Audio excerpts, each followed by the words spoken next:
Adrian and Jean-Pierre, I'll start sharing. Yes, please go ahead. Yes. So, well, first of all, thank you for organizing this and inviting me. It's been a very nice mixture of experiment, theory.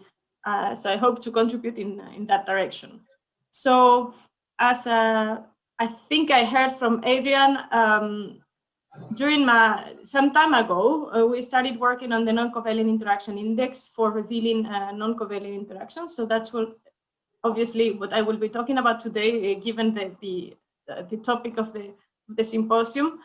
But I wanted to show you today that it is actually, we have extended it to other interaction regimes, and that it is actually applicable to things that we had not initially devised it for. So starting with a motivation, to begin with, I had to delete most of my slides in the motivation because there is no need to explain why non-covalent interactions are useful.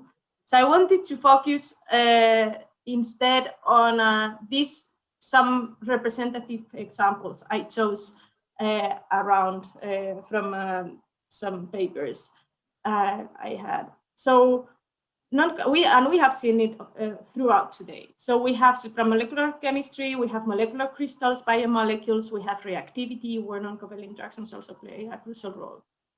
And all these interactions, weak interactions, are very difficult to calculate, as we have also seen today.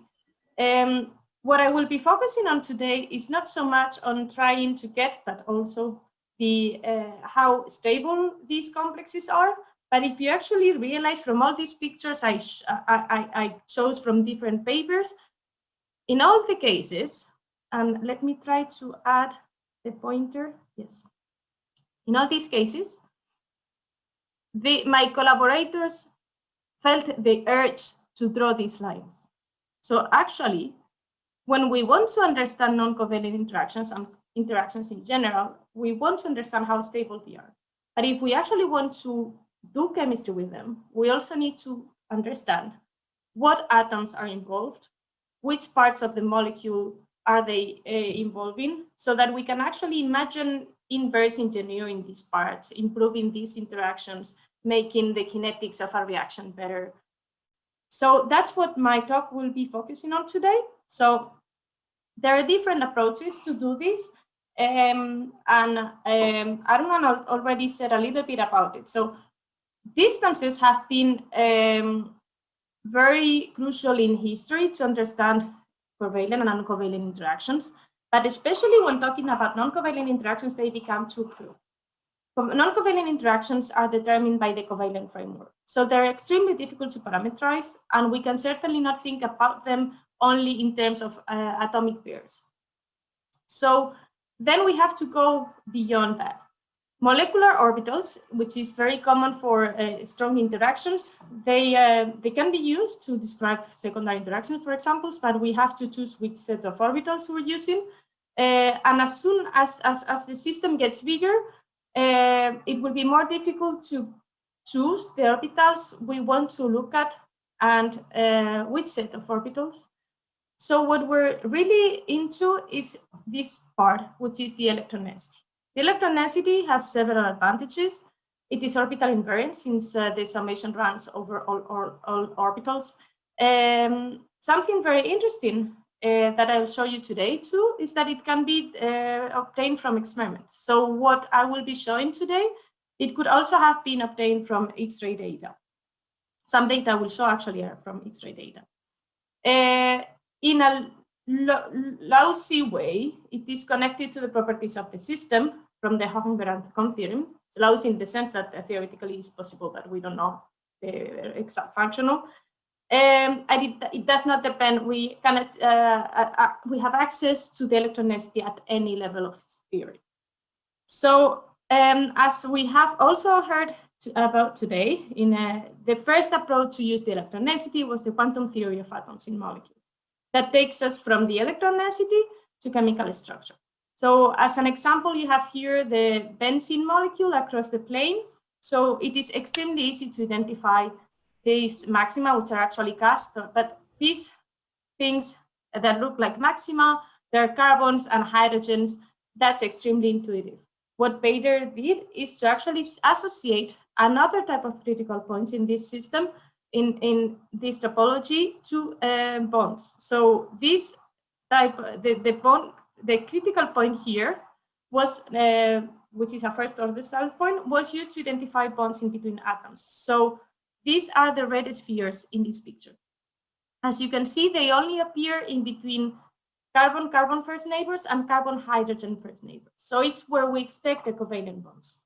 So we are actually able to draw the chemical structure of benzene, and it actually works extremely nice when we're talking about covalent bonds or strong bonds in general. Now, it's the same as I was talking about parameterization. The electron density or just critical points become not such a good descriptor when we're looking at non-covalent interactions. Why? Well, let's see some examples. We had here the benzene molecule I just showed you. As you can see, the fact that we're using critical points means that we're defining once again interactions as atom-atom pair interactions. Now, if we actually look at this, instead of just one molecule of benzene, we put two of them, and we have a stacking of benzenes. You will agree with me that we should not imagine this as just an interaction of two pairs of carbon atoms, which is what comes out for this configuration with atoms in molecules. So it's not so such a nice picture for delocalized interactions. It is also a yes-no criterion, which can become limiting in the case of non-covalent interactions. Here you have a very famous example, biphenyl. It has a critical point over here, so it should be giving some stability to this conformation, which is planar, and instead the most stable structure is when you twist it and you actually don't have a critical point. So the critical point is disappearing, and this is also related to another thing that it's limiting in the case of non-covalent interactions for atoms in molecules, is that it leads to a discontinuous growth rate of the chemical bond. And you actually, when you're turning biphenyl, there is no jump in the electron, in the energy. It's continuous. And still, you have either bond or not bond, apparently, or interaction, no interaction. So all these issues are all coming from the same cause. And what is this cause? Well, if you think about it, we're looking at the gradient of the density equal to 0.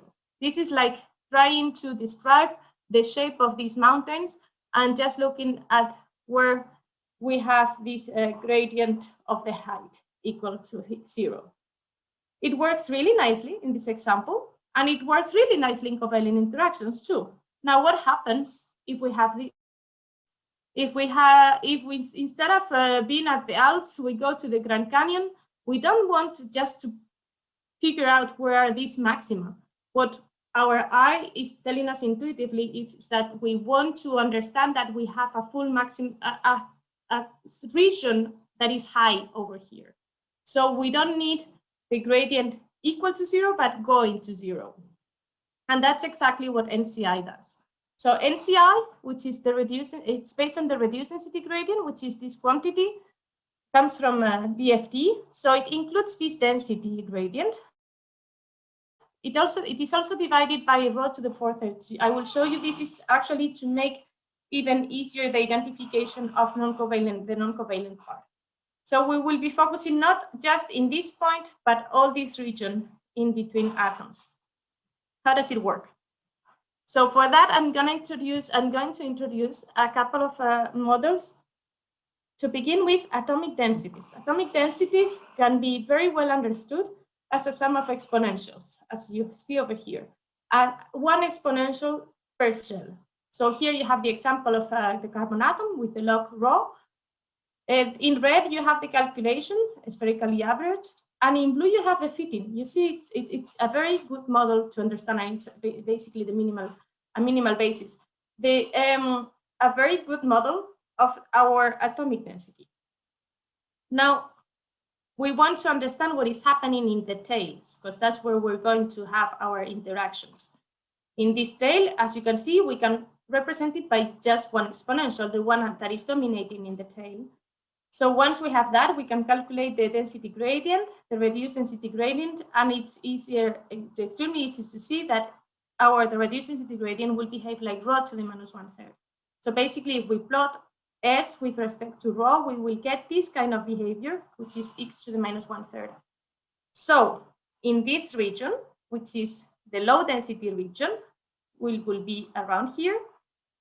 We can show that S will go to infinity. So we have atoms, the atomic tails, S will go to infinity. Now, what happens when we have an interaction? You will see the behavior completely changes. In this case, I'm going to use another approximation, another model for the electron density to show you, and this is the promolecular approach. We had that each atom can be expressed as a sum of exponentials. Now we're going to assume that the molecular density can be assumed to be very close to the sum of each atomic density. This is like SCF equals 0. So we take one example. This is, let's say we take hydrogen with the two 1s orbitals. And now we're going to see what happens to S. Here we have the two hydrogen atoms at a distance that I took from hydrogen-hydrogen interactions in solid state. And as you can see, we have in red the calculation, in green the promolecular approach. It differs at some points, but where we really care, which is where the density gradient is going to 0 and S is going to 0, they're extremely close. So basically we can do the same plot as before, the S with respect to rho, and you will see that we obtain the same behavior as before for the tails, but we have this new behavior, this peak going to 0. That can be obtained directly from this equation. We can directly prove that S goes to 0 in this case. Let's see a real example from a molecule we calculate where we have the real densities. So this is formic acid. We have calculated it, and here we have S with respect to rho. You can see that we have this rho to the minus 1/3 behavior with some dispersion that we had obtained from the model. Now, instead of having just one molecule, let's put two of these molecules together to have, to begin with, some hydrogen bonds over here. Now, this is what happens. Now we have the tails behavior and two peaks. So these two peaks, we know they will be coming from the interactions. What we can do now is to choose an S value that is actually close to 0 so that we will have the peaks and plot it in 3D. And this is what we obtain. We obtain the little spheres are the critical points. Around them, we obtain the NCI isosurfaces. We will see that we can also obtain NCI isosurfaces even in the absence of critical points. But this is one of the cases. So we will have NCI features, so we will know where we have non-covalent interactions out of the electron density. This is extremely fast to calculate. And let me tell you, we have different types of interactions here. So now what we have to do is to differentiate them. So for that, I'm going to show you the example of the phenol dimer. We have here the hydrogen bond in between alcohols. So we have repulsive interactions from the rings, so from the overlap of several atoms. And here we have the stack, a slight stacking from the benzene rings. This is our S in terms of rho plot. Again, rho to the minus 1/3 and 3 peaks, 3 interactions, 3 peaks. So we have one at very low densities. And as you can imagine, this one is the one from the Van der Waals interactions over here, because these are the weakest one. Now we have still 2 peaks that overlap, and we want to differentiate them because we want to be able to associate with what density belongs to each. We want to be able to know which one is stronger. So for that, we make use of derivatives, because this one actually is an attractive interaction, and this one is repulsive. So what we use is the sign of the second eigenvalue. So basically, we look at whether the charge is accumulating or depleting in the plane perpendicular to the bond. So if there is density accumulation, the second eigenvalue will be negative. If there is the density depletion, the second eigenvalue will be positive. So if we actually, instead of having this plot, we had over here. Now we are going to multiply this row by the sign of the second eigenvalue over here. And that's why it deploys into two parts. And now we have attractive over here, repulsive over here, and van der Waals in the middle. And we can also use that to actually color the ice surfaces so that we can identify them directly in a visual manner. So for that, we use exactly the same quantity, the sign of the second eigenvalue times the electron density, as a color coding with 3 ranges. We use blue for strongly attractive, green for very weak, like van der Waals, and red for steric repulsion. And I'm gonna show you a couple of examples. Here you have the hydrogen bond in water dimer. I wanted to highlight here, we will see along the talk that that hydrogen bonds usually come up like this kind of these shapes. Instead, dispersive interactions appear like planar or big surfaces in green. As you can see now, we don't care anymore whether there are 2, 3, or 4 critical points depending on the conformation. We have here that all this density is planar, and it's highlighting the interaction in between the 2 benzene rings. And finally, we have a strong repulsive steric clash inside the bicycle octane. We have, since it's based on the electron density, not on distances, it's not something we need to parameterize. You can use it for any interaction type. So here you have one example, like a halogen bond. We have also used it to understand mechanisms, because obviously when you want to understand transition states, your covalent bonds are half broken or half formed. So non-covalent interactions become much more important. So we have used it a lot to understand transition states. We have also used it to understand solvation. In that case, we usually use an average NCI over the solvent so that we get the dynamic nature. We have also used it a lot in solid state for molecular crystal self-assembling monolayers, in high pressure studies, for packing, and in biomolecules. What I wanted to show you now is that, for example, here we have used it for transition states, but can we use it in general along the whole reactivity, along the whole reaction? So in that direction, I'm going to show you where exactly do we expect to have signals of NCI. So let me remind you, that's what we were doing to the stacking of benzenes in order to analyze the presence of critical points from the electron density. Now, if we want to know where are the signatures of NCI, we need to do the same. Now we need to understand where are located the critical points. So we will know in which places we will have isosurfaces. Little problem here. Look at this formula. Since we have the module of the gradient, it's a bit unstable for analyzing the derivatives, especially in a numerical way. So we're actually going to use a physical equivalent. So the reduced density gradient is actually related to the bosonic kinetic energy density. The bosonic kinetic energy density is this quantity over here. It comes from an imaginary system where we take the electron density we have and we assume that it comes from a bosonic system. So we assume that we can put all electrons on the same state. You will be surprised how good this model is when we actually have electron pairs. Like for example, here in nitrogen, here you have the same in red for the real kinetic energy density, and in blue, the bosonic contribution. Since kinetic energy densities depend on the electron density and we want to analyze the full part of the system, we actually normalize it with respect to the homogeneous electron gas. And this is actually proportional to S squared. So instead of analyzing S, we're going to be analyzing S squared. As a matter of fact, this, if you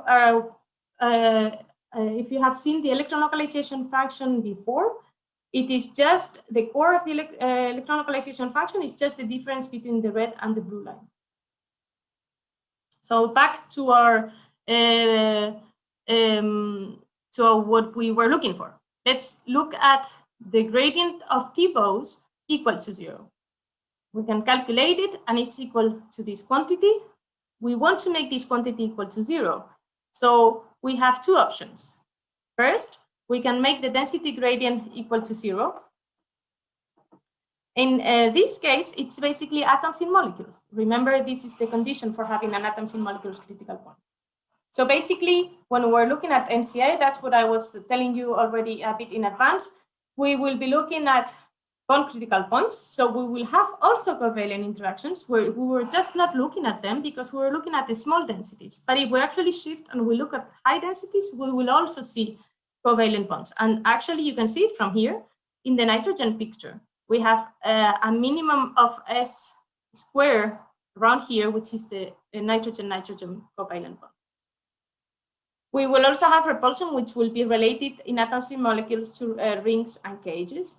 And we will also be able, and that's what I wanted to show you today, to delocalized interactions like the one I showed you before for the stacking.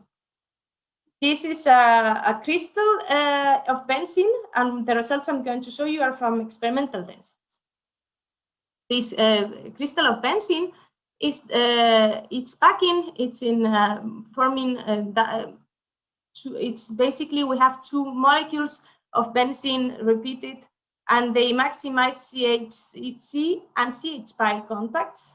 I've taken these two molecules out of the crystal, and here you have the atoms in molecules results. So we have two interactions between these two molecules. The H3C1 that you have over here, which is a CHC, and the H2C3, which is a CH pi. First problem, as I told you, we only see easily atom-atom pair interactions. So how do we know that this is an CH pi, since pi is not an atom? Well, we can tell from the fact that this bond path is curved over here. If we actually look at distances, we see that this hydrogen is very close to all these carbon atoms. So these are some indirect proofs that we have a CH pi. Now let's look at what happens when we have NCI. Here you have the picture. Remember I told you that hydrogen bonds were this shaped, and basically any localized interaction will be this shaped. So here you have. The first one is the shaped green because it's a CHC, so it's weak. So it's a conventional, very weak hydrogen bond. Here instead, we have H2 interacting with the full benzene crystal, and it's absolutely clear from the NCI picture. So we have seen what happens in type 1 critical points over here with this going to 0. Now let's see when this goes to 0. So this quantity is equal to this one. As a matter of fact, when this gradient, the density gradient is 0, the S will also be 0. We will see it later on. So when does this happen? It happens in several cases too. It happens in high densities. Here you have the plot of S for several atoms in the alkali family. You can see here, for example, lithium with 1 mountain, sodium with 2. So it's actually very good at identifying atomic shells. And I already showed you the picture of nitrogen. So here we have, I showed you already that we have the bond over here, but it's actually more than that. We have the bond, a minimum for the bond, a minimum for the nitrogen core, and we have a minimum for the lone pair. So basically, we, with T-bows or S, is identifying the regions of electron localization. We have cellular structure, we have covalent bonds, and we have lone pairs. So this actually means that we have a tool that is able to reveal from non-covalent to covalent bonds on the same ground. So it's a very good tool to actually look at reactivity. So I'm going to show you this example, lithium NH2 reacting with H2, and you will see with me how it all develops. So we have here H2 with the covalent bond. We have here NH2 with the full covalent part, and then this ionic interaction, you can see here it is flat and curved on the other side. This is typical of ionic. So we have lithium NH2. you see how the hydrogen that is going to join the NH2 group is starting to form a stronger interaction. It's an interaction in between this hydrogen and lithium. It's also developing. This is becoming stronger. At the transition state, the reduced density gradient becomes extremely flat. We can see now everything is connected. And now we go towards the products. So we have the NH3 group, the interaction of hydrogen with lithium becoming stronger until they become united by an ionic bond. And the lithium NH3 interaction becomes weaker and weaker, and we arrive to the products after a little reordering. Now, this is not the last case in which we can have this type 2 critical point. It can also happen at low densities. We have seen high densities. Now let's look at low densities. And this is extremely important for intramolecular interactions. In intramolecular interactions, we might end up in one of these cases I was telling you about, where we can not have an atoms in molecules critical point. Let me show you an example. Here we have a diol series, butanediol, propanediol, ethanediol. All of them show an OH stretching vibrational mode of the hydroxyl that is becoming weaker. So it's showing us that this hydrogen bond is stronger than this one, and this one is stronger than the one in ethanediol. So we have experimental evidence for the 3 of them. If we actually look at the electronicity isolines, you will see that the pictures look pretty much the same, but not exactly, because here there is a bond critical point. There is also a bond critical point over here. There is none in ethanediol. This structure is too constrained. It does not allow for the appearance of the critical point over here. Instead, when we actually look at NCI, we obtain a clear hydrogen bond in butanediol.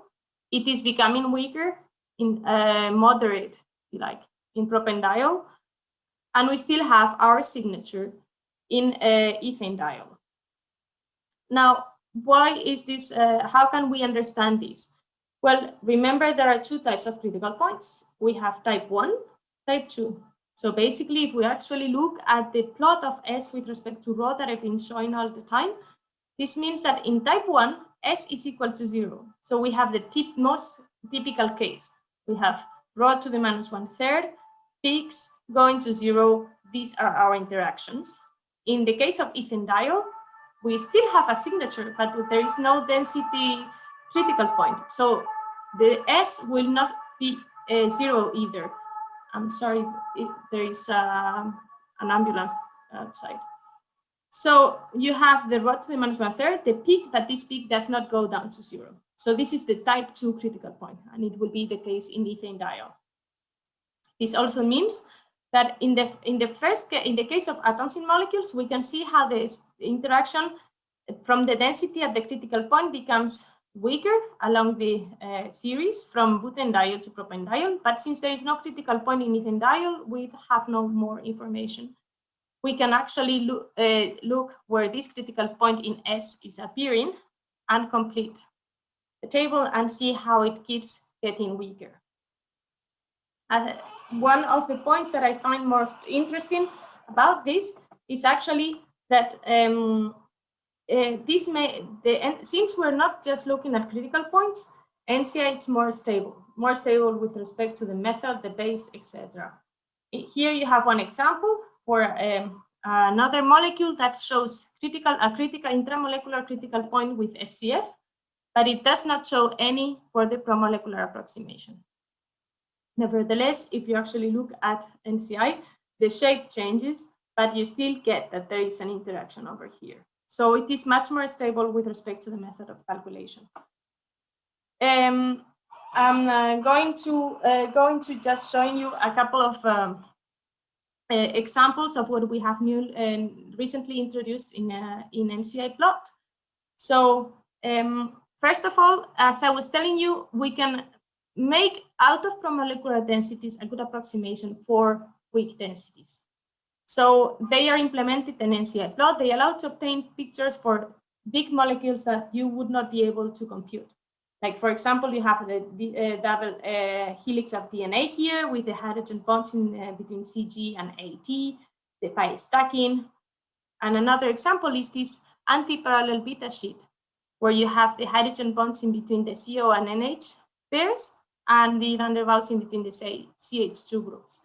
I like this example because if you actually are observative, you will see that there is also a signal here. This is an intramolecular interaction. Now remember that promolecular is completely additive, so we can play around enormously with that. For example, since we know which atoms belong to each molecule, we can define intramolecular and intermolecular interactions extremely easy. So if the density over here mainly comes from the same molecule, this interaction will be intramolecular. Otherwise, it is intermolecular. And we will be using this for defining intramolecular interactions later on. We have also introduced something that makes calculations way faster. We have used an adaptive grid. Imagine that you have this huge, to me it's huge, I don't know what your standards are, but more than 2,000 atoms. What the program does actually is to construct a grid around the molecule, and it calculates rho and the reduced density gradient at each point. Now, can you imagine, and we obtain these interactions, which are over here. Can you imagine the number of points? So all these points that we are analyzing, and they're actually useless. So the adaptive grid we have introduced is to actually make a very coarse grid where we actually look for the regions of low density, low reduced density gradient. Let's say those are the blue ones. And now we will not analyze anymore the points in white. We will keep working to get to the final resolution we want on the blue one, which allows us to discard some other points. And finally, to get to the resolution we wanted by analyzing way less points that we were actually doing. As an example, in this case, we reduced our times of calculation of the electron density and reduced density gradient from more than 200 seconds to 7, and the total time of calculation from 267 to 14 seconds. This is very interesting because actually we can do something that we were not doing up to now, which is analyzing empty trajectories. So let me show you what we're doing with this. I was saying that I wanted to analyze bond formation. So we have seen that we can go from covalent to non-covalent. Here, let's imagine also a formation of a hydrogen bond dimer, a water dimer. We elongate it, and when we look at the electron density at the bond critical point, we see that it keeps increasing no matter what, which is logical. There is more orbital overlap, the density at the critical point increases. But when we actually look at NCI from infinity, where there is no interaction, we just have that NCI is the critical point.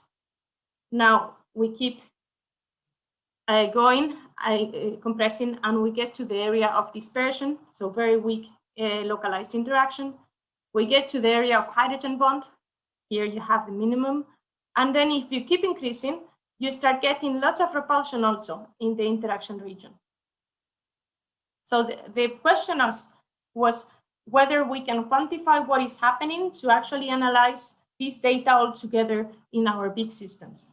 So for that, we actually used, again, the fact that promolecular densities are additive. So we can say whether the given point is coming from several atoms or from one atom alone. So if it's just coming from one of the monomers or from one of the monomers, then we know that it's not in an interaction we're looking for. The advantage of using this type of approach, it's that it is really fast and it doesn't need a reference, because at the beginning we were thinking, let's use the monomers and compare, but this means that you will not be able to use it for intramolecular interactions, for example. And once you have that, you can actually integrate properties within the NCI region. And that's what we did. Here you have some examples for the water diner, where we see how the total NCI charge is increasing. Then the attractive part it's dominating at the beginning, and then the repulsive grows very fast. And actually, if you make the difference out of them, you can actually understand pretty well what is happening in the binding energy potential from the electron density. So we have compared what happens when we stretch, when we compress. Now we also need to understand whether we can take we can mix interactions. So for that, we took the S22 benchmark and we analyzed how it correlated with our promolecular densities, integrated densities, charges. And we obtained, which is a pretty good agreement, taking into account that we're talking about non-covalent interactions. So it's certainly good enough to start trying to understand what is happening in our big systems that we could not analyze otherwise, especially from the electron density. So I'm going to show you, I don't know how good I'm doing on time.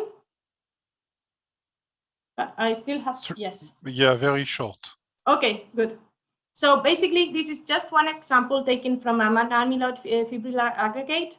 I'm going to show you really fast. So basically, it's taken from its environment in the fibril and put into water, and that's what happens along the trajectory. At the beginning, it forms a parallel beta sheet. It goes into an intermolecular beta structure and then an intramolecular beta hairpin. And since we can integrate separately inter and intramolecular, we can see how this is recovered by this single NCI charge. This charge is maximized in the intermolecular for the middle of the run, like we were expecting. And what we get at the end is intramolecular interactions. So we were able to track the conformational changes along the trajectory. And just last slide, we have implemented all this in a web server that we will release pretty soon, hopefully, because it got delayed due to COVID. So I'm gonna just go back to that really fast to the conclusions. I wanted just to highlight that we have reviewed all the different cones that we had for the atoms in molecules. So the delocalized interactions, the yes and no criteria, and the continuous energy changes from just not looking at critical points, but at the region around them. And I wanted to show you the picture of my students who did along these years a wonderful job. And thank you for your attention. And there you go. So I think I made it in time, pretty much. Okay, I don't know if Adrian can take it. Yeah, so... yeah, of course.